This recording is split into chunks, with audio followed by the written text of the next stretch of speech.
Let us now proceed with the roundtable on nuclear disarmament and global security with ambassadors of world countries, along with the representatives of the international Pugwash.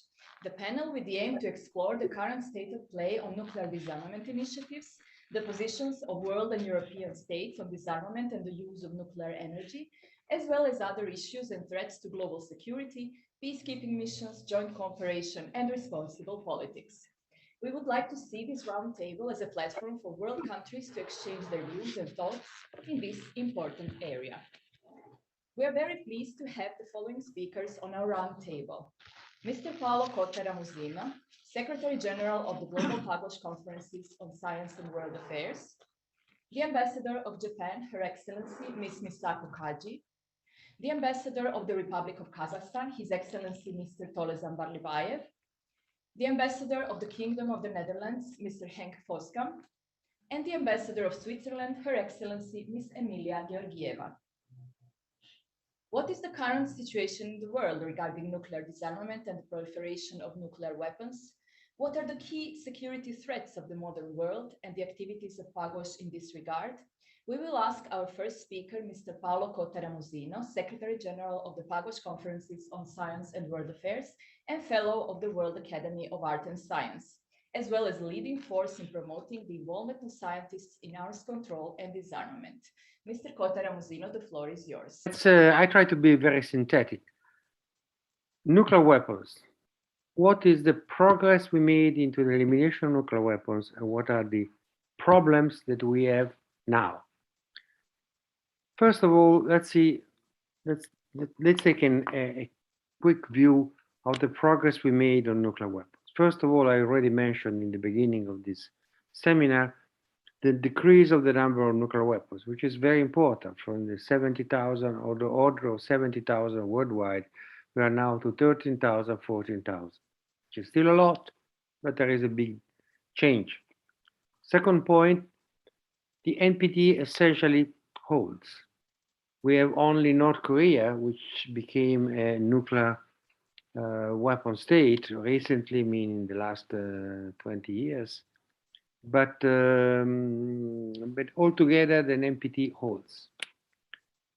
The other point, the positive point, is that we have a new treaty, which is the NPT treaty, sorry, the TPNW treaty, which is Treaty for the Prohibition of Nuclear Weapons, which is not, which is entering into force recently, and it's in fact is an important treaty which is forbidding all sorts of nuclear weapons, including something which is very important for the European example.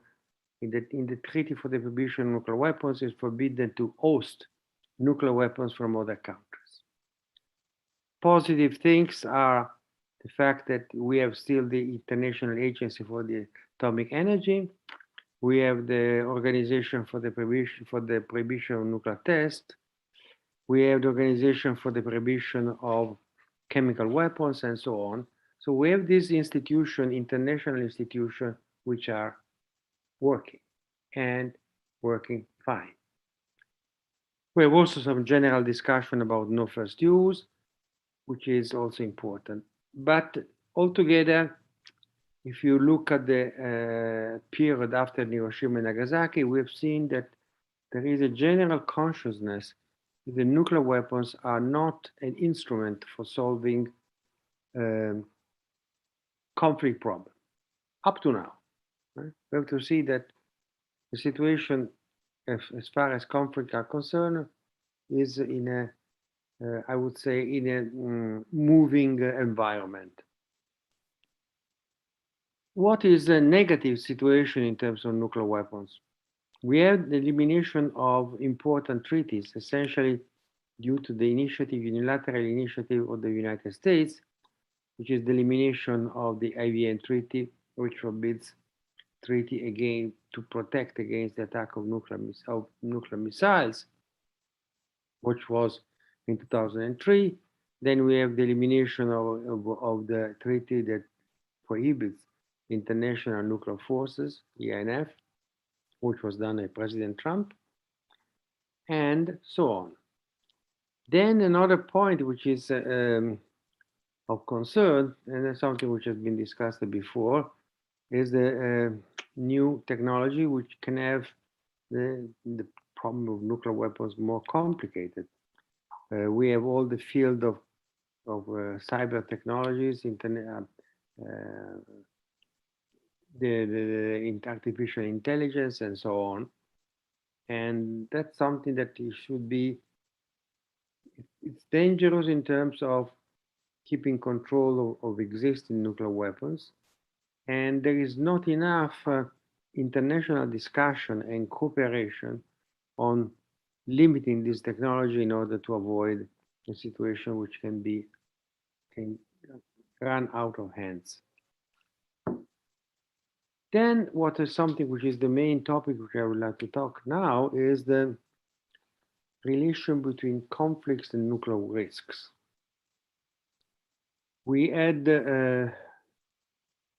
go back to for a moment to the Cuban Missile Crisis. You see, you had at that point an antagonism between Russia and the United States, and there was a period of time where we were closer to a nuclear war due to as a consequence of antagonism. The Cuban Missile Crisis was, as we know, a very dangerous environment. We have been saved by a nuclear war by very little narrow in time and narrow margin. And after the risk associated to the Cuban Missile Crisis, we had, in fact, a renaissance of the nuclear weapons control systems. We had the NPT, which was very important. We had the limitation of nuclear tests and so on. So we had at that time a correlation between nuclear risks and, in fact, initiatives that were taken in order to eliminate these nuclear risks. Are in the same situation now? We have to see. On one side, we see that there are conflicts going on and antagonisms going on, and they involve times Russia and China, as I was saying before, and the United States. But then we have conflicts in South Asia, conflict where there are two nuclear powers, India and Pakistan.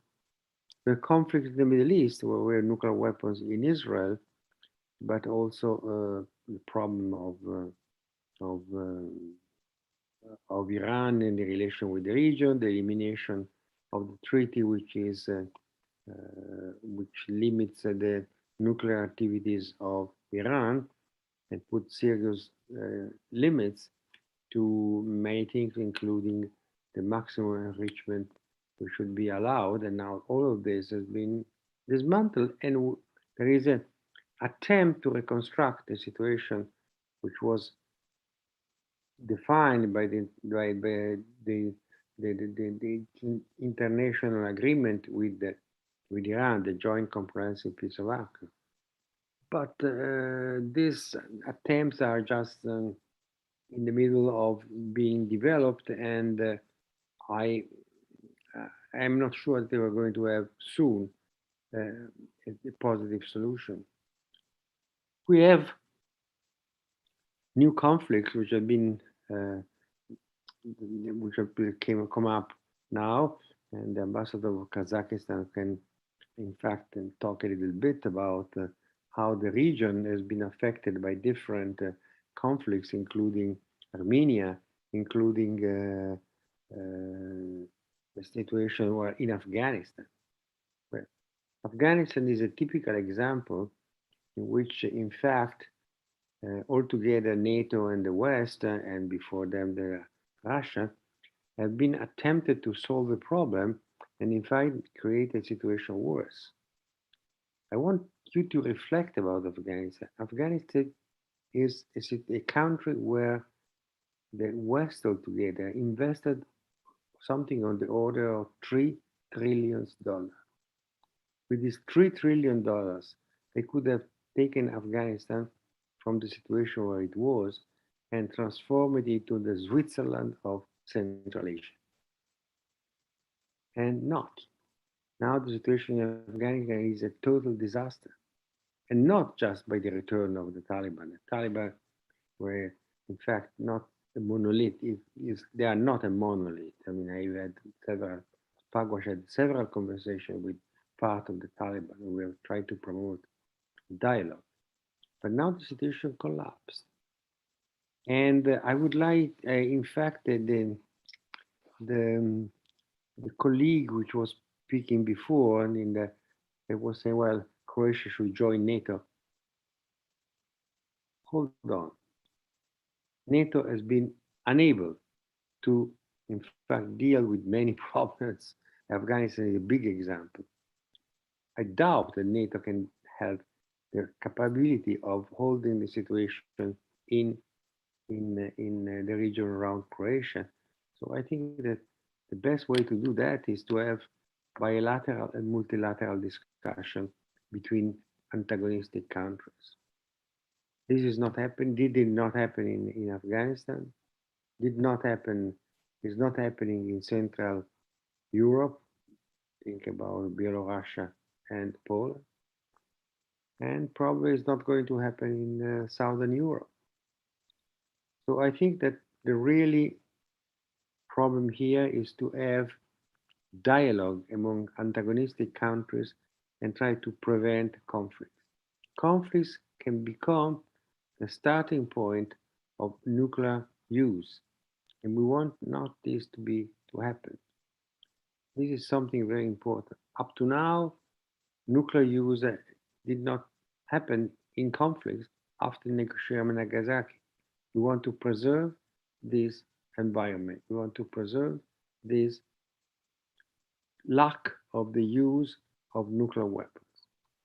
And there is really no way alternative to a dialogue among the interested countries. Countries which are involved in conflicts or antagonists should find a way of getting together and putting the antagonists down and try to find solutions. There are antagonists which have, in fact, no sense. I was before referring to Armenia, Azerbaijan, and Turkey, and there is no need to have any antagonists there. Solution is making free movement across different boundaries and avoiding the settling of rigid rules that in fact will make antagonists worse. Of course, this is easy to talk and difficult to handle and difficult to put in practice. But nevertheless, if countries like Croatia lives in an environment which has some sort of antagonism, there is no alternative way than to try to solve these antagonists and bring them down. And that's something you have to use to understand. And I am convinced that this kind of seminar would be very good in the future, and if we can repeat that all the time, many times, we have to, in fact, try to involve different countries in the region. People were referring to Montenegro, Northern Macedonia, Bosnia and Herzegovina, and so on, and try to reconstruct a dialogue in the region, which is important to prevent the growth of antagonism. Yes, the situation in South Asia and in Middle East and in Northeast Asia is worse than the situation in Southern Europe, but it's an example that we have to keep in mind. If we want to avoid a conflict between India and Pakistan, there is no other ways than dialogue and try to avoid that situation like the one in Kashmir will bring conflicts there and the use of nuclear weapons. Let me remind as a final statement that if we have the use of nuclear weapons for which did not happen up to now. If we have nuclear weapons are exploding in the atmosphere or on the ground, then we have global ecological consequences which can be devastating for mankind. Besides, that people could have been killed in this war, in this hypothetical war with nuclear weapons. So I think the final point is that nuclear risks and nuclear dangers are a problem of everybody, not only of countries that possess nuclear weapons or countries that are in regions where there are nuclear weapons present.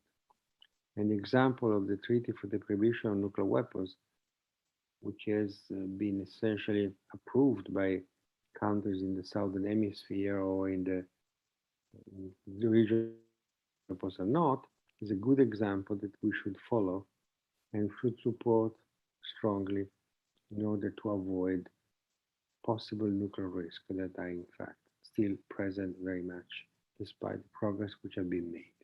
Thank you very much.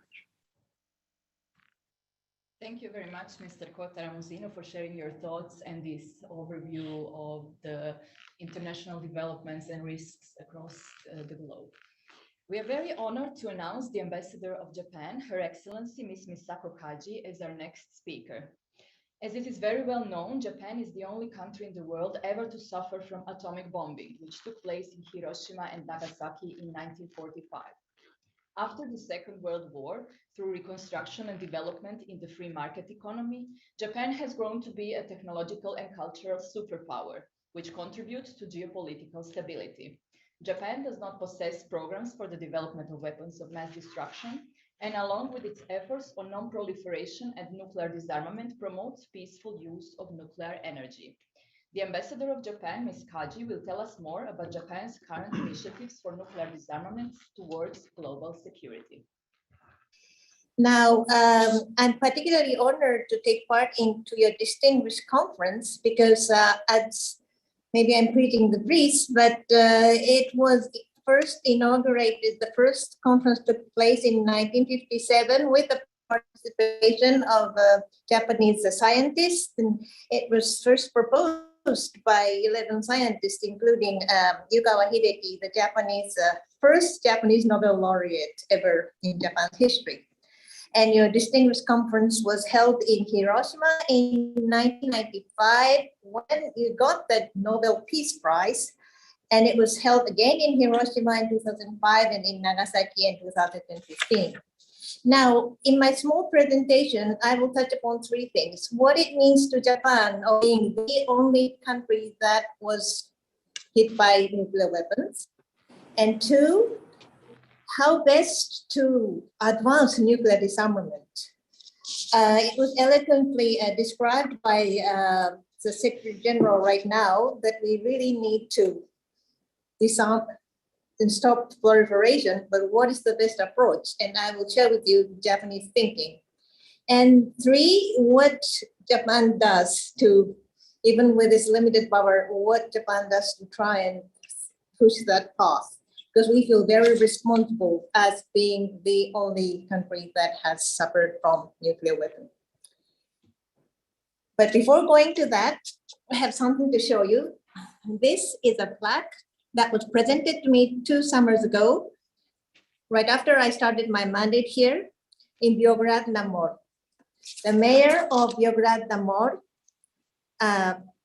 is every year since 10 years ago, Mayor Knetz has a memorial ceremony for victims every year on 6th of August.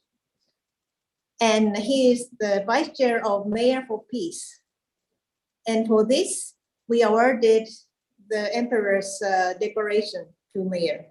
So I am very impressed, and I deem it very important that countries like Croatia are taking part in keeping up the awareness of the extreme tragedy that the nuclear weapons can bring about, and how important it is to keep up the awareness and recognition amongst all over the world. And Croatia is already playing a significant part. Croatia is playing more important part, but I will touch upon it later on. Now, what it is for Japan. In 1945, when atomic bombs were dropped, Hiroshima and Nagasaki, it took in one blink, in just one blink, more than 200,000 precious lives were lost. And the two cities were completely devastated. And 76 years after that, luckily, they has never been used since then. Now, this nuclear weapon changed completely the international politics, because until then, as you all well know, war was maybe the continuation of diplomacy. But now, after this nuclear weapon was used, there is no winner, no loser. It is only devastation that is left. So the game has changed into deterrence. How best not to use it, not to make the others use it.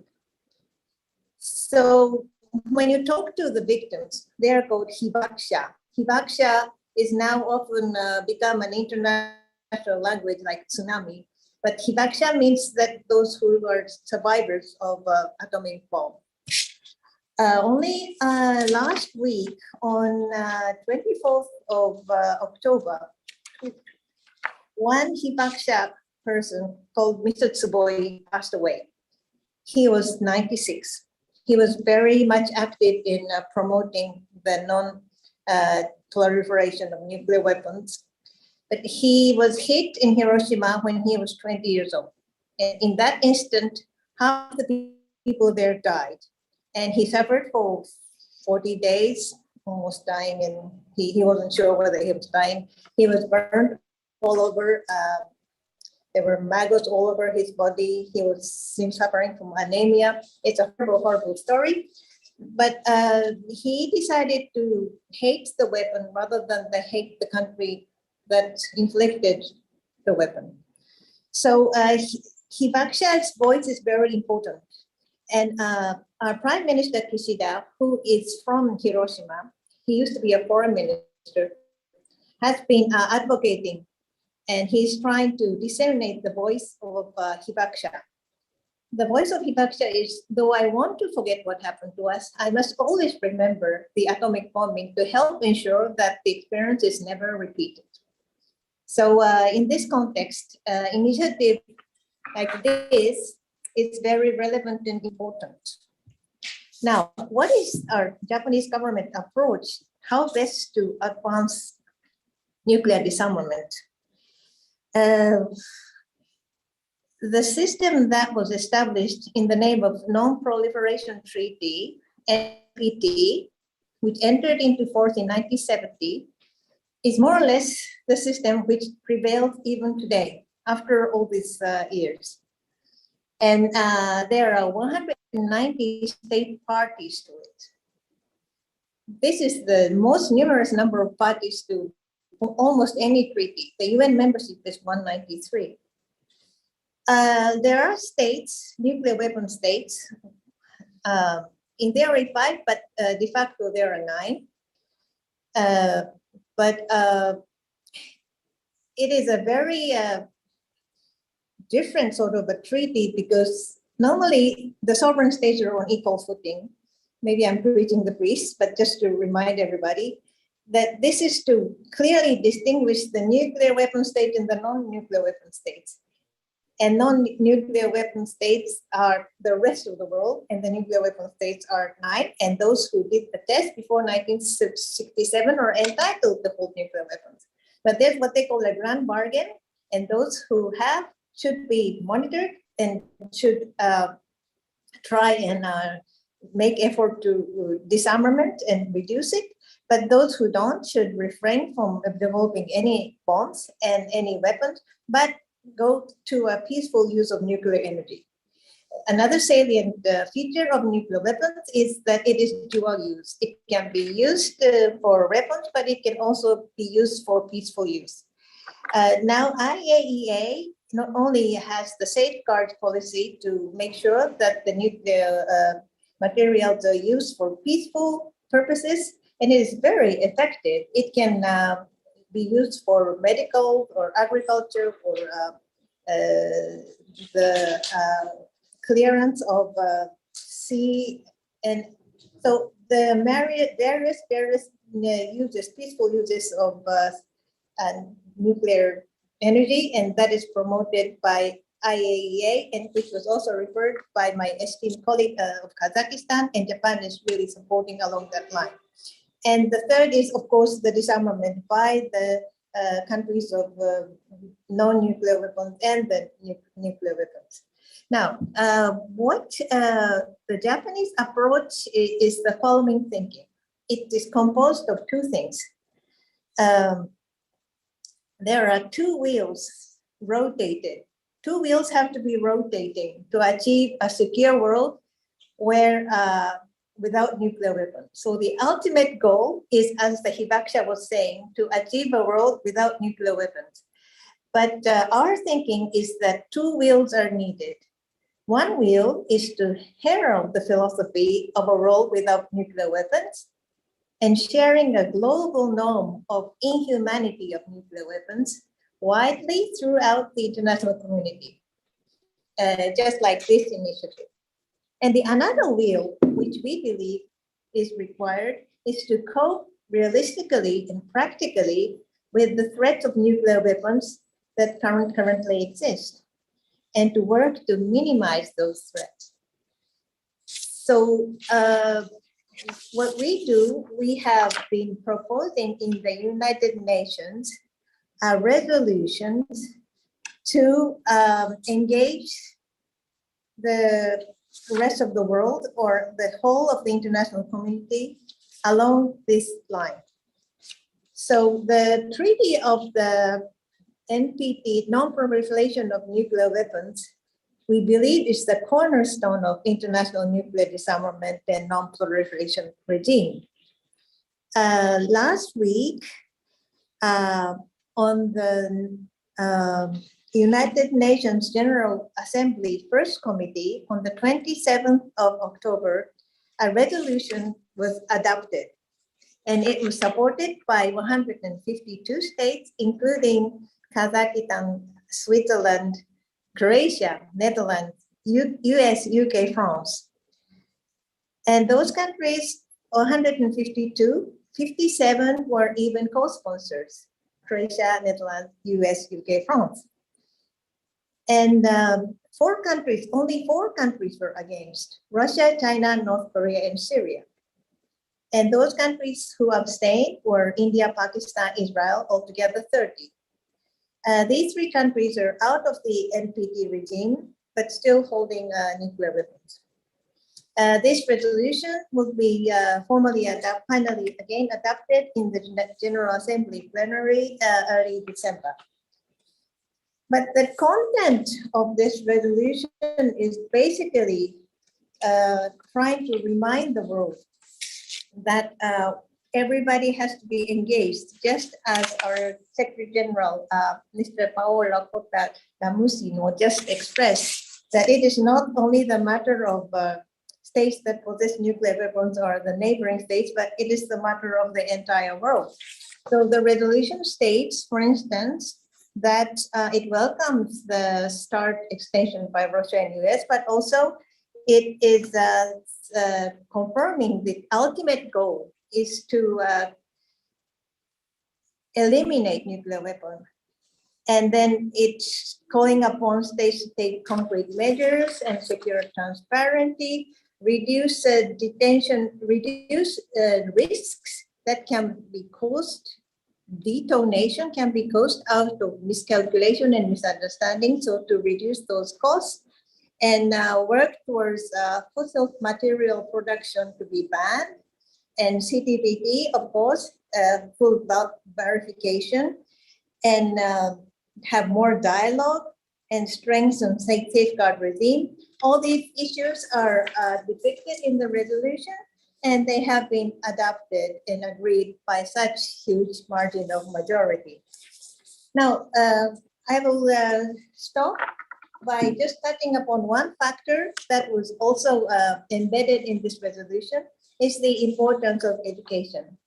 The resolution is calling upon youth and political leaders to listen to the voices of Hibakusha, and they are encouraged to visit Hiroshima and Nagasaki.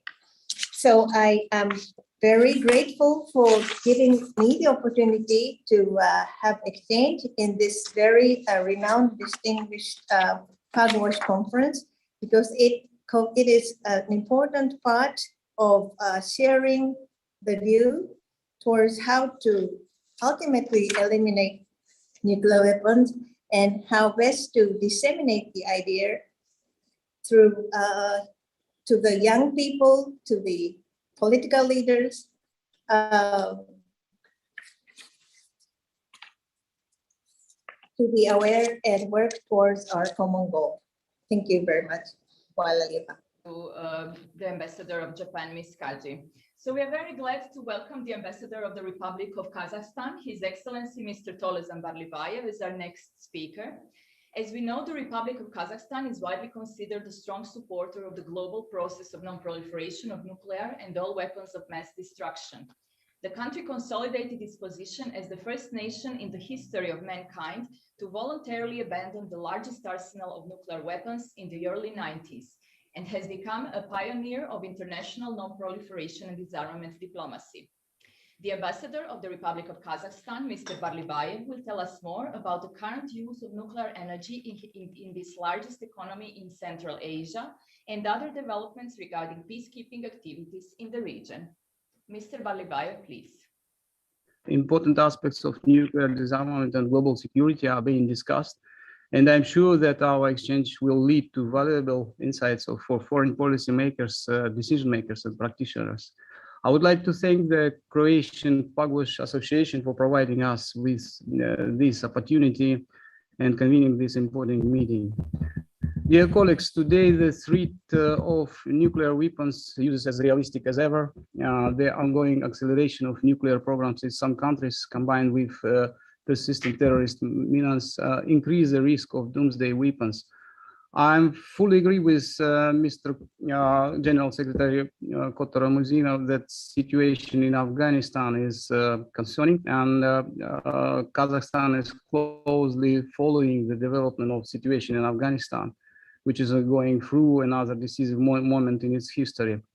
We strongly believe that the future stability of Afghanistan depends on its economic development, and the ability of its government depends on the ability to resolve promptly of the problem of pending economic collapse.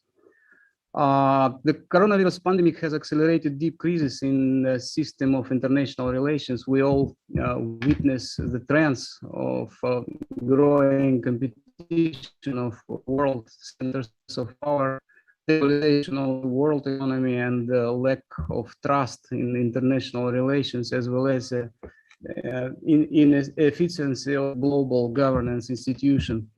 Speaking at the 75th anniversary of United Nations in the fall of last year, President Tokayev made an important observation.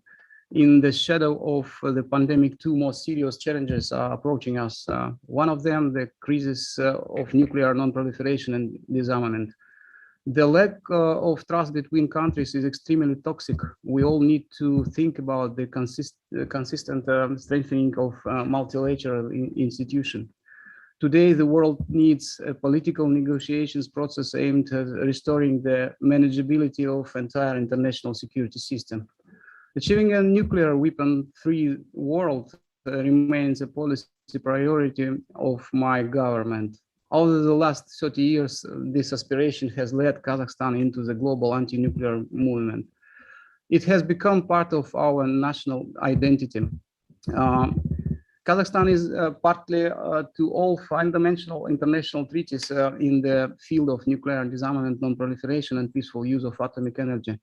This year, our country marks 30th anniversary of its decision to close the Semipalatinsk nuclear test site and renounce the fourth largest nuclear stockpile. It is an important date, not only in the history of our country, but for the entire global anti-nuclear movement. As you know, starting in 1949, then the first test of atomic weapons took place in Kazakhstan. For over 4 decades, Soviet authorities conducted more than 468 nuclear tests at the Semipalatinsk site. Their total power between 1949 and 1963 was 2,500 times higher than the power of atomic bomb dropped on Hiroshima. You can imagine the scale of that radiation.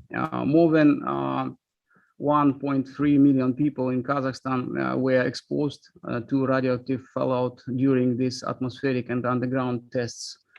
And many people still suffer and unfortunately will suffer for the future generation from genetic diseases, cancer, leukemia, which were caused by explosions. Kazakh people particularly appreciate the contribution of Japan and European Union countries to the continent and restore the ecological balance in the territory of the former test site. These countries also provided medical assistance to victims of radiation. By the decree of the first president of Kazakhstan, Nursultan Nazarbayev, on August 29, 1991, the Semipalatinsk nuclear test site was closed. In its place, the National Nuclear Center of Kazakhstan was established in 1992 to assist them in eliminating the infrastructure for the storage and use of nuclear weapons, as well as to provide scientific and technical support for the policy of government of Kazakhstan in the field of peaceful use of atomic energy. But Kazakhstan not only closed this test site, it went further and deliberately renounced the decommission and its nuclear arsenal. It's about 1,500 nuclear warheads. That potential was bigger at that time that nuclear forces of France, Britain, and China combined. In December 1993, my country became a party of the Treaty on Non-Proliferation of Nuclear Weapons and shortly thereafter a member of International Atomic Energy Agency. Kazakhstan was among the first to sign the Comprehensive Nuclear Test Ban Treaty in 1996 and subsequently ratified it in 2001. Together with our neighbors, we created a new nuclear weapon-free zone in Central Asia, and the treaty was signed in 2006 in Semipalatinsk. It was subsequently ratified by all 5 Central Asian states and entered into force in 2009. Kazakhstan has arguably progressed on launching similar nuclear weapons-free zone, including in the Middle East. It was Kazakhstan that in 2009 suggested to General Assembly of United Nations to declare August 29, when a decree on the closure of Semipalatinsk test site was signed, as an International Day Against Nuclear Tests. In December 2015, UN General Secretary adopted Universal Declaration for Achievement of Nuclear Weapon-Free World, put forward by Kazakhstan and so conspired by 35 countries.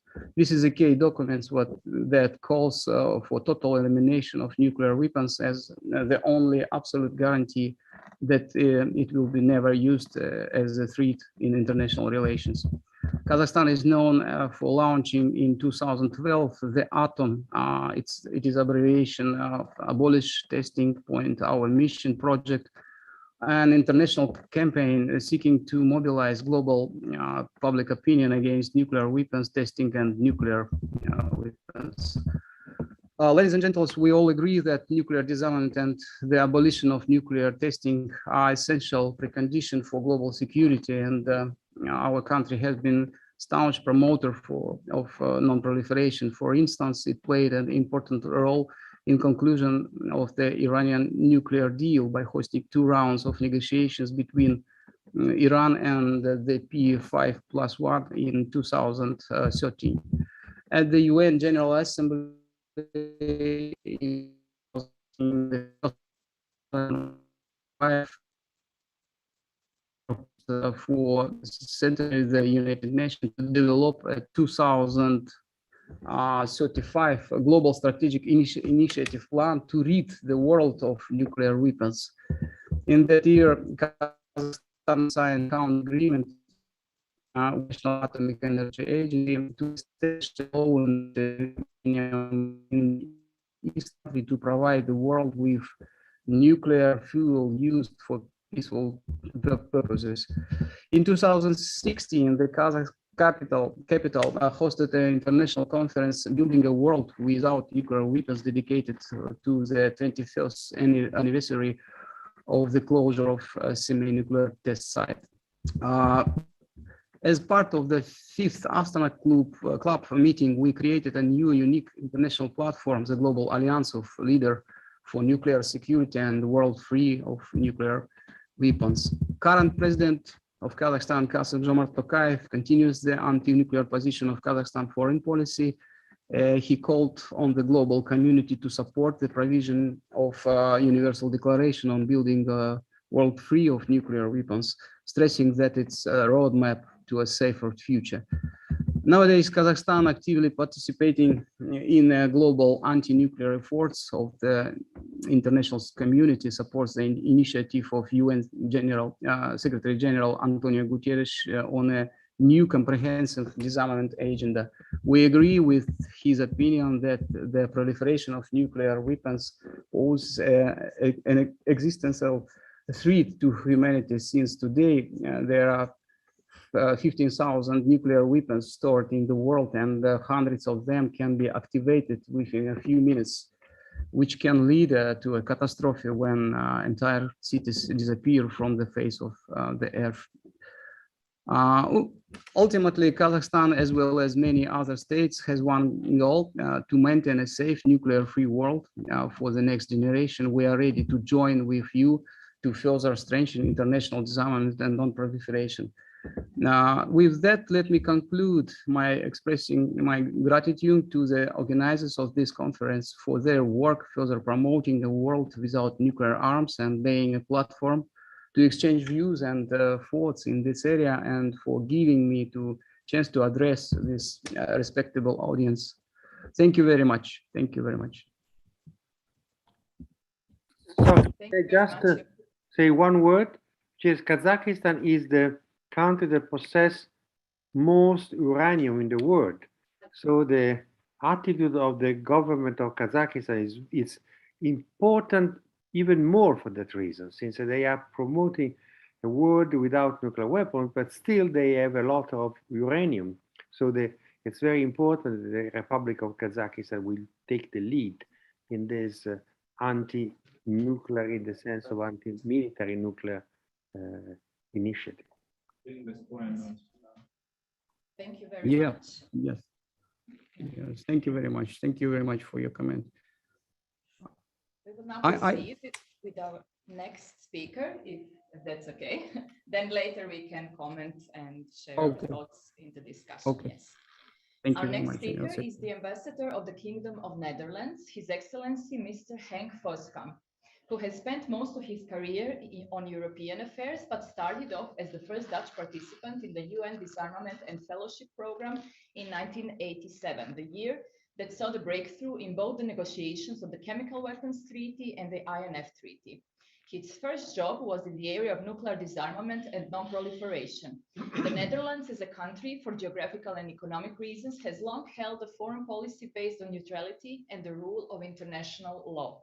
The country has been active in strengthening both the rule of law, The Hague is called the capital of justice, as well as disarmament. The Netherlands was among the first countries to join NATO, but has never given up its fundamental objectives. The ambassador, Mr. Voskamp, will speak about the current plans of the Netherlands regarding the use of nuclear energy and its further contribution to European and global security. Thank you very much. Can everybody hear me? Yes. Yes, we hear. Okay, thank you. First of all, I would like to ask you to imagine a map of Northwestern Europe and look at the geographical position of the Netherlands. We have France to our south, Germany to our east, and England to our west. This is important because you have to realize that for maybe 10 centuries already, the Netherlands has been a trading country. We have been doing international business for centuries, and this globalization or internationalization is at the core of our economy. Think of companies like Unilever or Royal Dutch Shell that have partly Dutch roots, but they're globally operating international corporations. So historically, being traders, often at sea, we required international agreements to make the prospects for our traders more safe. It is therefore no surprise that a Dutch lawyer, Hugo Grotius, in the 16th and early 17th century was the first to develop the principles of the freedom of the seas, but also the foundations of what we now call international law. Due to its neutrality and the quality of its lawyers specialized in international law, the Netherlands attracted international attention when the institutions in this area were developing in the 19th century. The Hague, the seat of the Dutch government, is also the seat of the Permanent Court of Arbitration and the International Court of Justice, to name but two. And a landmark in that city is the Peace Palace. Ever since disarmament became an important topic of discussion in the international community, the Netherlands has been an active partner. Our foreign ministry got its first state secretary for disarmament affairs in 1973. We have over the years proposed many initiatives focusing on predictability, transparency, and mechanisms for fact-finding, all in order to contribute to risk reduction. Although a convinced member of NATO and committed to a strong transatlantic partnership, the Netherlands government, supported by its parliament, upholds the ultimate objective of a nuclear weapons-free world. We are not naive, however. We recognize new geopolitical realities, and we cannot afford to be naive in a world where all kinds of weapons proliferation are more rule than exception. A world with new challenges like cyber and artificial intelligence, and a diversification of threats to our own and our collective security. Also a world where existing mechanisms and institutions are under pressure. It is against this background that the Netherlands government has proposed a Nuclear Brundtland Commission, a multilateral body respected by all parties that can address issues of concern for us all. Also, the Netherlands, in the context of the Non-Proliferation Treaty, is for the year 2021-2022 the coordinator to strengthen the NPDI, the Non-Proliferation and Disarmament Initiative.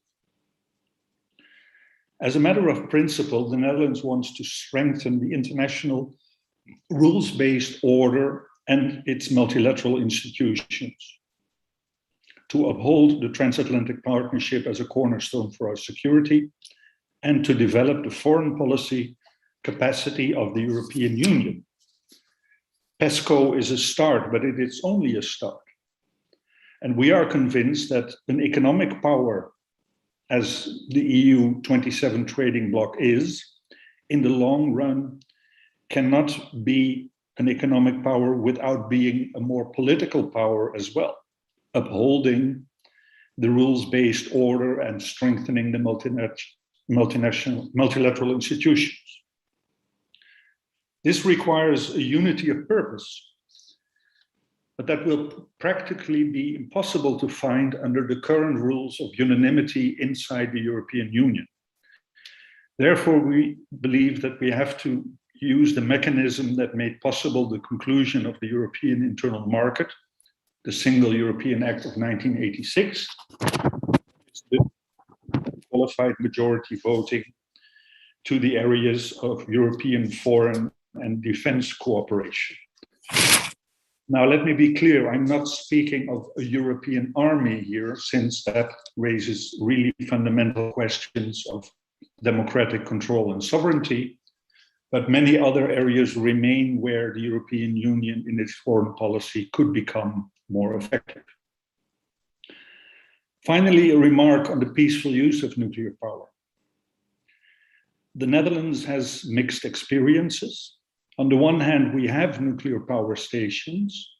On the other, there is still a large majority, but perhaps getting smaller, of our population against nuclear energy generation.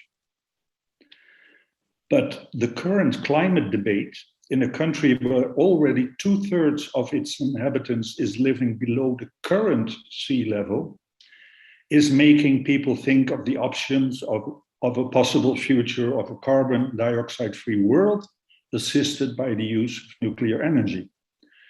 And currently, as we speak, coalition negotiations are underway in the Netherlands to form a new government.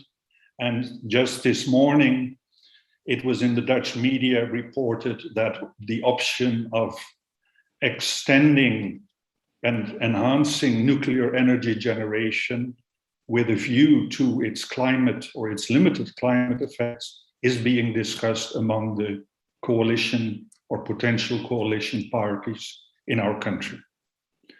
Thank you for your attention and thank you for hosting this event. We are also very pleased to welcome the Ambassador of Switzerland, Her Excellency Ms. Emilija Georgieva, as our next speaker. Switzerland is very well known for its humanitarian tradition, military neutrality, and experience and expertise in peace building and peace policies. It has a high degree of credibility and security and is constantly developing its mediation capacities. Switzerland has a wide range of instruments to promote peace and security. It is actively involved in crisis and conflict management and prevention and is helping to develop and encourage the adherence to international codes of conduct and standards for the international community. The Ambassador Georgieva will share Switzerland's position on nuclear and general disarmament and Switzerland's recommendation for improving European and global security in this regard. Thank you very much. Can you hear me? Yes, we hear you. Yes. Good. Okay, thank you. I would like to start in thanking you for organizing today's conference, which is important and also very timely, given the fact that we should have in January the upcoming RevCon for the NPT. So thank you very much for doing it now. Yes, the Dutch ambassador mentioned geography, and this is what I would also like to start with. Switzerland is a small country, a very small country in the heart of Europe. And why do I say this? Because this actually shows that for our security, we are dependent on the international security and particularly on the security and stability in Europe. This is why we have been cooperating with all the international organizations that are working actively for this purpose. We are a member of the United Nations, of the OSCE, Council of Europe, and also, for instance, of the Partnership for Peace within the framework of NATO. As examples for our engagement, I would like to mention the Swiss diplomat Thomas Greminger, who has been the Secretary General of the OSCE until recently, and also to mention that we are for the first time now running for a non-permanent seat in the UN Security Council for the years 23-24. It's the first time for us, and we hope to make a significant contribution for peace in the world if we are elected, which we hope for. We also have recently recognized the importance of hybrid and cybersecurity risks and made this one of the new key topics of our foreign policy. Especially Geneva has been establishing itself recently as a platform for know-how on this topic and for discussions on cybersecurity. And we recently also nominated an ambassador that is specifically and exclusively working on this important topic. It was mentioned in the kind introduction that we are a neutral country. This is true. We do like to focus on the fact that we are actively neutral, which means we do not interfere with military means, but we do position ourselves and we are internationally very much engaged. For Switzerland, especially, the importance and respect of international law is emphasized.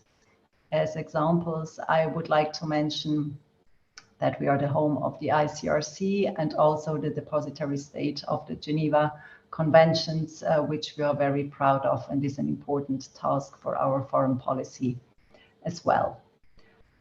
Switzerland also is worldwide known as a host country for many different topics. One is that Geneva is the second most important headquarter to the UN, and 6 out of 10 UN meetings are held in Geneva, which we are very proud of. We are a platform for good offices and mediation, which is also one of our key foreign policy priorities. And speaking about Geneva, I would just like to mention the recent summit between Presidents Biden and Putin in June, where one of the main outcomes of the summit was the strategic stability dialogue that the US and Russia have started in the meantime. This dialogue aims to reduce the risk of conflict, and namely the risk of use of nuclear weapons, which we consider very important. This brings us to disarmament. For Switzerland, like some of my colleagues already mentioned, also for our government, our ideal world would be a world with a minimized level of arms and without nuclear weapons. And we believe that the current geopolitical circumstances might bear a risk that nuclear weapons could be on the rise. So this is why we need to act, and why, again, this conference is very important to do it today. The strong commitment to nuclear disarmament and non-proliferation is one of the main focuses of our security policy. We have constantly been supporting non-proliferation and disarmament at the international level, and particularly there where weapons of mass destruction are concerned. For Switzerland, especially, the binding universal agreements are key. We have been playing an active part in promoting the implementation of these international agreements, and are therefore also active in the multilateral bodies that are working for arms control and disarmament. Our policy aims to see as many actors as possible involved in these efforts. We do believe that especially the participation of the nuclear powers is essential to complete disarmament. Let me give you 3 examples of Switzerland's engagement when it comes to nuclear energy related organizations or conventions. The first and most important, of course, is the NPT, which also for Switzerland is the key instrument for nuclear disarmament and non-proliferation.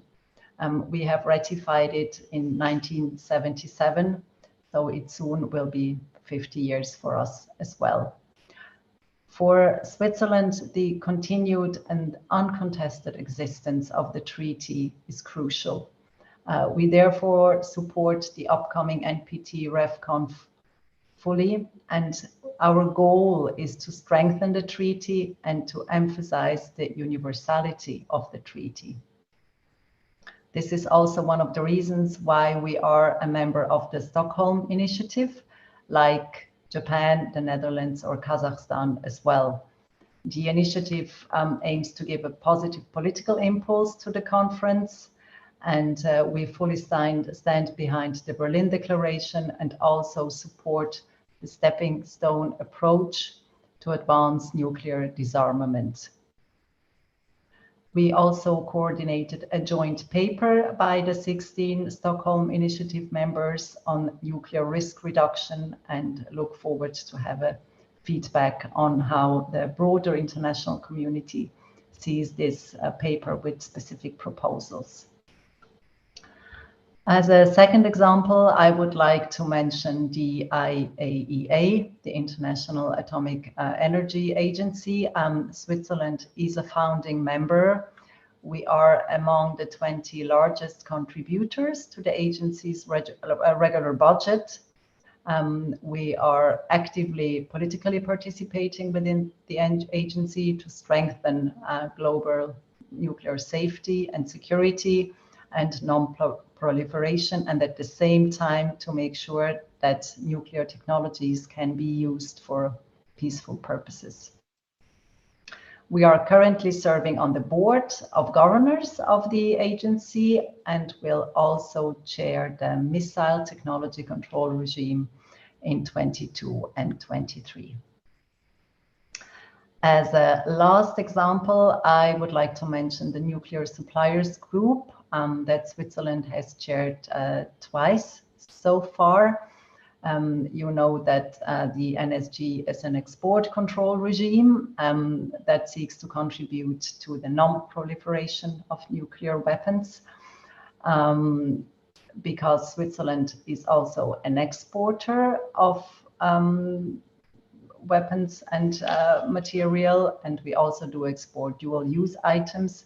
We are very actively in this group to make sure that we can preserve our foreign policy and at the same time trade interests. Under the Swiss law, it is prohibited to develop, produce, buy, import or export nuke weapons. And we also refuse to grant export licenses for goods that are believed to be intended to develop nuclear weapons. So this, in a nutshell, the main activities where we are focusing at currently. I would like to conclude in thanking you for the opportunity to speak today and also to thanking you for the important work that you do, and wish you a lot of success with all the upcoming challenges that you have. Thank you. Thank you very much, Your Excellency, for sharing with us the activities of Switzerland in peace and security policies. We will now proceed with the discussion. I have a question for Mr. Paolo Cotta-Ramusino. We mentioned before the funding and the financial logic of investing in the military technologies and infrastructure and products. What is your comment on the recent news that Norway's largest pension fund, KLP, recently announced that no longer they will invest in 14 major weapon makers and their suppliers, including some famous corporations and shipbuilding companies, because of ethical criteria and violation of fundamental humanitarian principles? Can you repeat the question at the beginning? I mean, I understand. Can you repeat? Yes. Yes. We mentioned before the specific logic of funding and investing in military infrastructure and military technologies and its products. And I would like to hear your comment on the Norway's largest pension fund, KLP, that recently announced that no longer they will invest in 14 major weapon makers and their suppliers, which include some famous corporations and shipbuilding companies, because of ethical criteria and violation of fundamental humanitarian principles. Well, I think in general it's a very important initiative. There is no doubt about that. I think that we have to, in a sense, remember that there is a big distinction between conventional weapons and nuclear weapons. When you're talking about limiting the access of nuclear weapons, we're talking about a different category of limitation. Then, of course, we have to consider the problem of conventional weapons, which is a very serious one. And then I would say, well, these initiatives are a good one, but the problem is enormously more complex than that. We have lots of countries that are distributing weapons all over the world, including my own Italy. And there is something that should be done on a serious way in involving all countries, but we are far away from having any positive, dramatically positive solution. Thank you very much. A question for the ambassador of Japan. In your opinion, is multipolarity of global superpowers a better guarantee for peace than unipolarity or bipolarity? And how do you see the role of Japan in today's multipolar world and changing global order?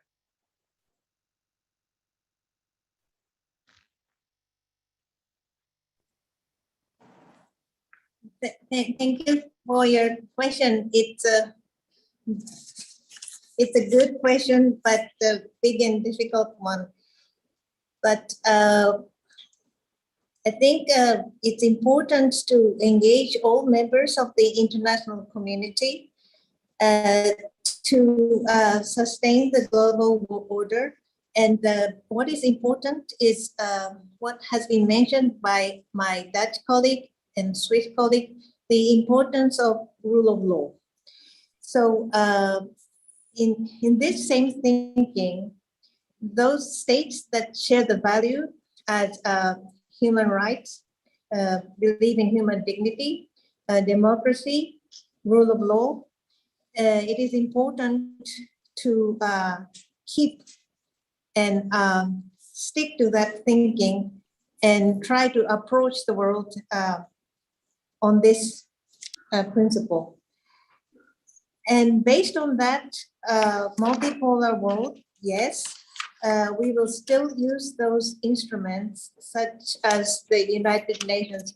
Okay, General Assembly resolution may not have legal binding effect, but still it is important to engage and consult and share the understanding.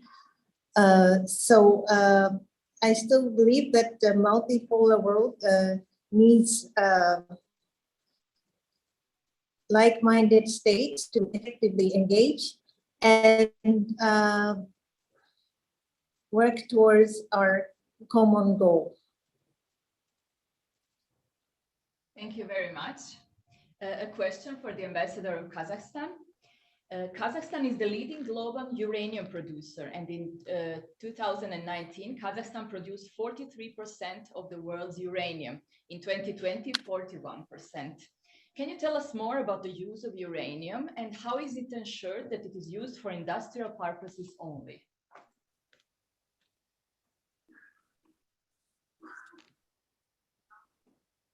Unmute yourself. Hello. Just a minute.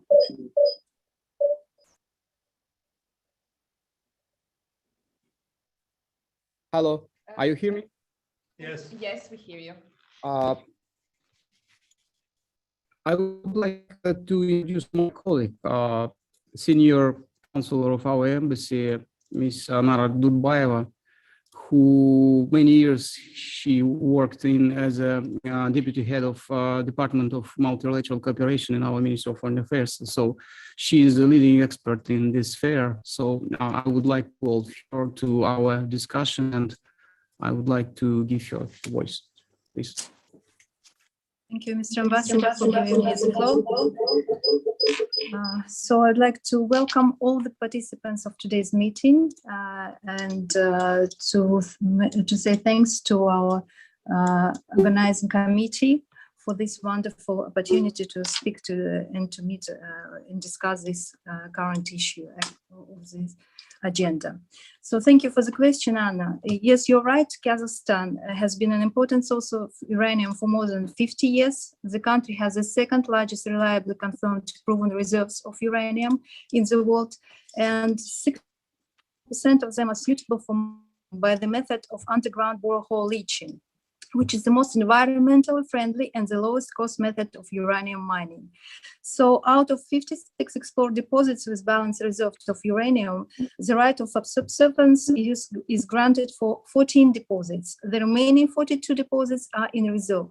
We have National Company, National Nuclear Center, and Kazatomprom National Atomic Company. The assets of the National Nuclear Company include the whole complex of enterprises involved in the production, chain of the final product, from exploration, uranium mining, and production of nuclear fuel cycle products to science, social welfare, and training. The company has established partnerships with almost all the leading players in the uranium mining industry in the world. The main customers of the group are nuclear power generation operations, which operate in the markets of China, South and East Asia, North America, and Europe. In 2020, for example, Kazatomprom succeeded in implementing a range of important investment projects. The most significant initiatives were related to the completion of the fuel assembly plant at the site of the Ulba metallurgical plant. Besides an international bank of low-enriched nuclear fuel, this underlines the high level of Kazakhstan's security and our solid international reputation. On August 27, 2015, Kazakhstan and International Atomic Energy Agency signed an agreement to establish a low-enrichment uranium bank in Kazakhstan. So starting from December 2019, the bank became fully operational. Thus, countries using the peaceful atom have the opportunity to gain access to LEO reserves if it is impossible to acquire it on the commercial markets. The scientific and technical sphere of the nuclear industry is concentrated in such specialized scientific and technical organizations as the National Nuclear Center of the Republic of Kazakhstan, the Institute of Nuclear Physics, and the Scientific and Technical Center Safety of Nuclear Technologies. These organizations are the basis and the effective development and implementation of modern nuclear physics technologies in the energy sector, industry, medicine, and agriculture, and provide research in the field of development and safety of nuclear energy. The Committee of Atomic and Energy Supervision and Control of the Ministry of Energy is a regulatory authority. It is a competent authority carrying out regulatory supervision and realization functions in the field of atomic energy use. And I would like also to add that since 2009, additional access to uranium mining mines has been carried out annually by the International Atomic Agency inspectors. So I hope I managed to answer your question. Thank you very much. Thank you very much, Ms. Barlybayev. A question for the ambassador of Parliament. The United Kingdom withdrew from the European Atomic Energy Community, Euratom, at the same time it left the EU in December 2020. How do you think this will influence European and global security and nuclear policies? Thank you for your question. First of all, I think it is important to realize that the decision to leave the European Union did not alter the UK government's priorities in the area of nuclear disarmament and non-proliferation. When the non-proliferation treaty was signed and entered into force, an agreement was reached between the European Commission representing Euratom and the International Atomic Energy Agency on the way to proceed the inspections foreseen under the NPT in, at the time, countries of the European Economic Community. This agreement, basically a working agreement between Euratom and the IAEA, is still valid for the EU27. For the United Kingdom, upon leaving the European Union, a replacement has been found, an agreement between the various institutions and the United Kingdom to regulate the free flow of nuclear materials within the area of the Non-Proliferation Treaty, that is the peaceful use of nuclear fissile material, and at the same time to organize the way in which the International Atomic Energy Agency will be able to execute its legal tasks in the area of inspections and verification in the United Kingdom. The United Kingdom continues to be a member of NATO, continues to be a member of the Western alliances in various political areas. And I do not expect that there will be any negative implication or any negative effect of the decision to leave the European Union on the UK's policies in the area of non-proliferation and nuclear disarmament. It is just a matter of reorganizing inspection regimes, and that has been agreed upon and was one of the least contentious issues, if I may say so, in the process of realizing the Brexit. So I do not foresee any negative impact of the Brexit on the topic under discussion. Thank you. Thank you very much. And a question for the Ambassador of Switzerland. Clearly, the disarmament and the non-proliferation of nuclear weapons are important issues for Switzerland. But what is the position of Switzerland on peaceful uses of nuclear energy and its future? Thank you for this question. Yes, indeed, we actually encourage for now the peaceful use of nuclear power, especially when it comes to energy. In Switzerland, we do use nuclear energy exclusively for peaceful purposes, for electricity mainly, but also for medicine and research. We currently have 5 nuclear reactors. One of them is not operational anymore, but 4 of them are. And they actually contribute to 35%, so more than a third of our total energy consumption, which is a lot. Nevertheless, following the Fukushima nuclear accident, the Swiss government decided to phase out nuclear energy and banned the construction of new nuclear power plants. So that means that the 5 existing, 4 of them still operating, may operate as long as they are safe, but they cannot be replaced once their life cycle has come to an end. My government calculated that it might take up to 50 years until the last has been shut down. But nevertheless, in the mid and long term, we intend to cover the whole electricity supply without nuclear energy. And for this purpose, my government is currently investing and supporting many different initiatives globally, but nationally also for renewable energies, which has been a focus now in the last couple of years to supplement the nuclear energy that we have been using. Thank you.